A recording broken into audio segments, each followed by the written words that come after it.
And he said, I turned around, and there's this person at this other table behind them staring at them. Now, of course, they weren't feeling two eyes sticking in their back.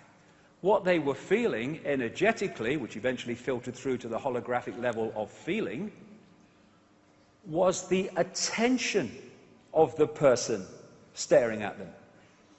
Energy flows where attention goes. So thus, if you can hijack someone's attention, collectively or individually, you are hijacking their energy and their life force. Energy flows where attention goes. Now, in the Olympics, I heard British athlete after British athlete during the London Olympics that was successful saying that they got this amazing energetic surge from the crowd. This is why people doing sport among their own supporters have a great advantage, because as these athletes were competing in the London Games, overwhelmingly watched by British people, the focus of attention, willing them to win, was making an energetic connection to these people and thus energizing them. Energy flows where attention goes, but it goes the other way. And if you get a crowd of people focusing on symbols of the conspiracy and symbols representing these entities without us knowing, then that crowd, whether it's the Queen or whatever, are making an energetic attention connection to those entities. Thus, their energy can be trawled. A crowd can have fantastic energy. You go to a football match, you know, with a great excitement. And what do people say? Honestly, mate, the hairs on the back of my neck stood up. It was amazing. What was that? Electromagnetic energy generated by the crowd. That's what these people absorb.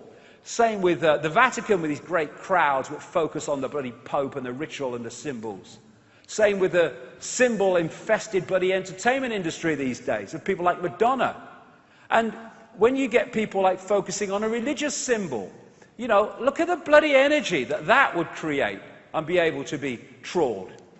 And when you get and focus like 5 days a week, I'm not having to go at one religion. I mean, you know, they're all the same to me, and I respect people's right to believe what they want to believe, but I have my right to believe what I want to believe as well. That's the deal. And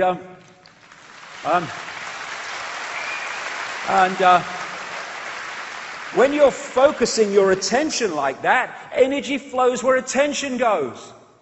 And thus, you have these secret societies that are also involved in energy trawling. And that brings me to this, which also goes into this, for reasons I'll come to.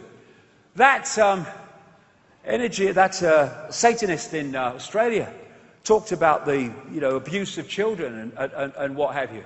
And what is happening, and the reason for it, is that these entities operating outside of human sight, we'll call them archontic, they feed off human energy, yes, but there's a particular energy they want more than anything else, and that's the energy of children before puberty. We see puberty here as a hormonal change. You go back to the base construct, and it is a vibrational change which holographically expresses itself as hormonal change. These entities want that energy before the energy change happens. Therefore, they want the energy of pre-pubescent children. And how do they get it? They, through genetic reasons, because there's a lot of genetic pedophilia, but also through energy, what am I saying sorry to you? Well, you exist. You're part of all that exists. Of course I'll say sorry to you. Sorry, mate. You're all right. I'm sure you'll see things from another angle eventually.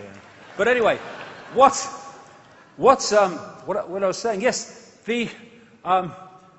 they also energetically stimulate the desire for sex with children.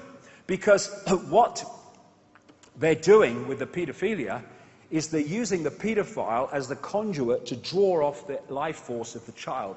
And that's why you find, as my research has shown over the years, a far higher ratio of paedophilia to these so-called elite levels in Satanism than you find in the general population. This is what a Central American shaman called Don Juan Matus said. in a book by Carlos Castaneda some years ago.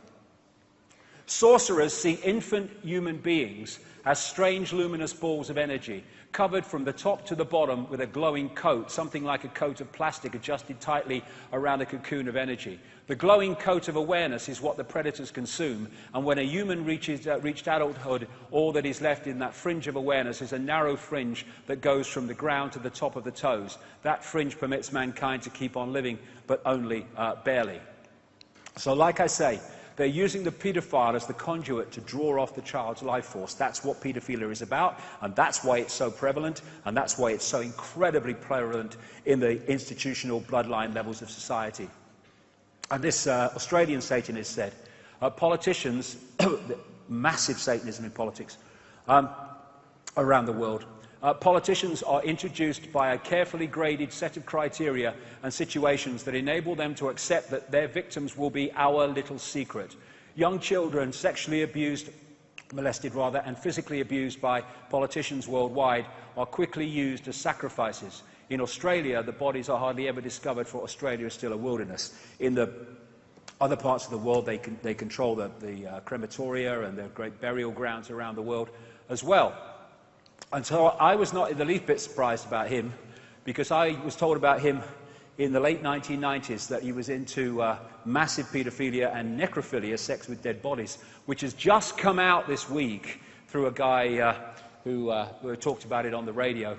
And the reason that he, Jimmy Savile, this entertainer who died in 2011, the reason he got away with it was because he was a procurer of children for the rich and famous. And he was very, very close to the British royal family. In fact, in his own words, he was introduced to the royal family by Lord Louis Mountbatten, who some researchers have connected to paedophilia in places like the King Cora Children's Home in Belfast. He, Edward Heath, who the Prime Minister 70-74, who took us into the what is now the European Union, I named him as not just a paedophile, but a Satanist and serial child killer 7 years before he died, and he did nothing about it, because it's true. This guy, Thomas Hamilton, the killer of the children in Dunblane in 1996, he was a procurer of children for the rich and famous. That's why he was protected for so long, and that's why, in the official inquiry into what he did, some of the documents were put under lock and key, never to be seen, it was said, for 100 bloody years. Even a former head of Freemasons in Scotland, Lord Burton, said the Dunblane inquiry was a cover-up and that he was bullied when he tried to question it. And this very week, 2 days ago, an MP raised in the House of Commons a question about paedophilia rings out of number 10. I've been naming this guy, the President of the United States, Father George Bush, as a paedophile and child killer since the 1990s. Said it in radio, said it on the BBC, didn't make the podcast, mind, but I've been saying it for years. It almost came out in this story in 1989, but then was put on hold and suppressed. And of course, the Roman Church, which is an expression of these bloodlines going way back, Church of Babylon relocated, is infamous for paedophilia. This is the reason why.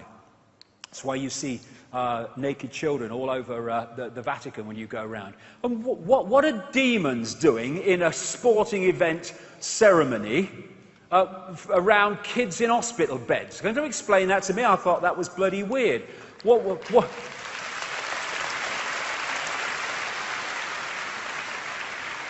What is the child catcher in Chitty Chitty Bang Bang bloody doing in a sporting event opening ceremony? I tell you, it was alive with symbolism, that was. And I've been saying for years that these bloodlines drink the blood of children to rejuvenate themselves, and that's one major reason why they live so long. Queen Mother, 102. Prince Philip in his 90s. David Rockefeller, 97. Henry Kissinger, almost in his 90s. They live for so long. One reason is they get different treatment to us, but this is another. And this came out only the other day, that they've now found the amazing discovery, shaman in the ancient world have known it for thousands of years, that transfusions of young blood appear to rejuvenate the elderly. That's why they live for so long. Common themes.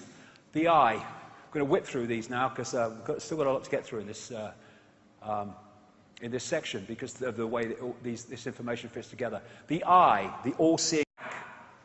And he said, I turned around and there's this person at this other table behind them staring at them. Now, of course, they weren't feeling two eyes sticking in their back. What they were feeling energetically, which eventually filtered through to the holographic level of feeling, was the attention and symbols representing these entities without us knowing. Then that crowd, whether it's the Queen or whatever, are making an energetic attention connection to those entities. Thus their energy can be trawled. A crowd can have fantastic energy. You go to a football match, with a great excitement. And what do people say? Honestly, mate, the hairs on the back of your neck stood up. It was amazing. Of the person staring at them. Energy flows where attention goes. So thus, if you can hijack someone's attention, collectively or individually, you are hijacking their energy and their life force. Energy flows where attention goes. Now, in the Olympics, I heard British athlete after British athlete during the London Olympics that was successful saying that they got this amazing energetic surge from the crowd. This is why people doing sport among their own supporters have a great advantage, because as these athletes were competing in the London Games, overwhelmingly watched by British people, the focus of attention, willing them to win, was making an energetic connection to these people and thus energizing them. Energy flows where attention goes, but it goes the other way. And if you get a crowd of people focusing on symbols of the conspiracy,